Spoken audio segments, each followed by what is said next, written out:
Bueno, orain, 2010ko ekaineko azterketako probabilitateko ariketak. A3 hasiko gara. Bueno, hau zen nahiko kuriosoa da, A ber, hiru gutun ezberdin, hiru jasotzaile ezberdini bidaliko zaizkie. Vale? Jasotzaileren izen bakoitza dagokion gutun azalean idatzita dago. Orduan, niri bidaliko didaten ipintzen dago Jesus, zurea ipintzen dago Ander, eta Rasuna ipintzen dago Rasu. Vale? Gutunak zoriz azaletan sartu dira. Azal bakoitzean gutun bat. Vale? Fikatu barik zeinen izenan joan behar diren. Orduan, kalkulatu behar ditugu. Gutun bakar bat jasotzaile zuzenari heltzeko probabilitatea. Hau da, bateri bai ondo, baina beste biak ez. Edo gutun bat ere jasotzaile zuzenari ez heltzeko probabilitatea. Bueno, hemen komplikazioa dator zelan antolatu edo zelan egin gauza guztiak adierazteko ondo, ulertzeko ondo, vale? Kasu guztiak. Bueno, hemen zuhaitzaren itxurarekin moldatu izan gara, ze normalean zuhaitza erabiliko dugunez, danetarako albaldin bada. Bueno. Gutu azalean dagoen izena A, B edo C ipiniko dugu, bale? Eta primak, letra barreinarekin, gutunenak, desberdintzeko.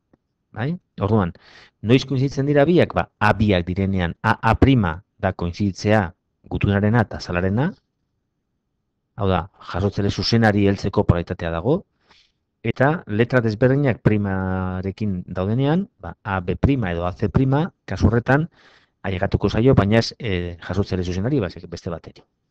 Vale? Orduan, daukaguz, A azalean A prima jartzea, A azalean B prima edo A azalean C prima. A azalean A prima sartu badugu, B kartan, B azalean B prima karta jarri edo B azalean C prima jarta jarri. A azalean B prima jarri badugu, orduan B azalean aldugu ipini A prima edo B azalean C prima. Eta A, C prima sartu badugu, olanik. Eta gero, geratzen direna zein da, A prima eta B prima, C C prima, hori argi dago. A prima eta B C priman, C B priman, falta dana. Vale? A, B prima sartu badugu, ben A prima sartu badugu, zen C prima sartu behar da, falta dana bakarra. Edo A, B priman sartu badugu eta B C priman, falta dana da A prima, C A priman. Vale? Holan, jute gara, kokatzen danak. Eta orain, zein da, bakarrik, karta baten barruan egotia bakarrik, azalean barruan egotea karta egokia. Bueno, hauetatik zeinetan dago baten bakarrik hori. A prima bai dago, baina hemen BB prima eta CD prima, beraz, hemen irura dauz ondo, hau ez. Hau bai, hemen txartu dago, eta hemen txartu dago, beraz, hemen daukagu bat. AB primarekin BA prima, CC prima dago beste bat, ja bidoiaz. Hauek irurak txarto dauz. Eta gero, A prima, BA prima, CB prima txarto, baina hemen dago ondo bat. Beraz, iru, zeitatik iru, beraz, bat diren. Eta gero, bat ere ondo ez egotearen probabilitatea, badauz, hau, beste hau, bi, eta ez dago gehiagorik. Beste irutan dago bat ondo, eta azkenengo honetan dauz irurak ondo. Beraz, bizeren, hau da bat ere. Vale? Konturatzen bazara, oso importantea da topatzea modu on bat adierazteko buruketan eskatzen dana. Bueno, orain, behiru. Txampo badago trukatuta. Eta gotu dago, aurpegia ataratzeko probabilitatea, gurutzea ataratzeko probabilitatearen bikoitza izateko. Txampon trukatua eta beste txampon orekatu bat batera jaurtitzen badira, aurkitu behar dugu. Aurpegi bat eta gurutze bat ataratzeko probabilitatea. Edo gero gutxienez gurutze bat ataratzeko probabilitatea. Bai, orduan daukagu.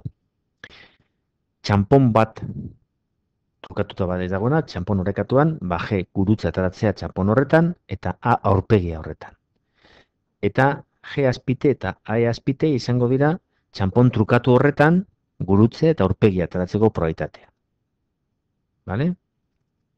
Ba, eskatzen digute, lehen, aurpegi bat eta gurutze bat ateratzeko probabilitatea. Bueno, aurpegia ateratzea probabilitatea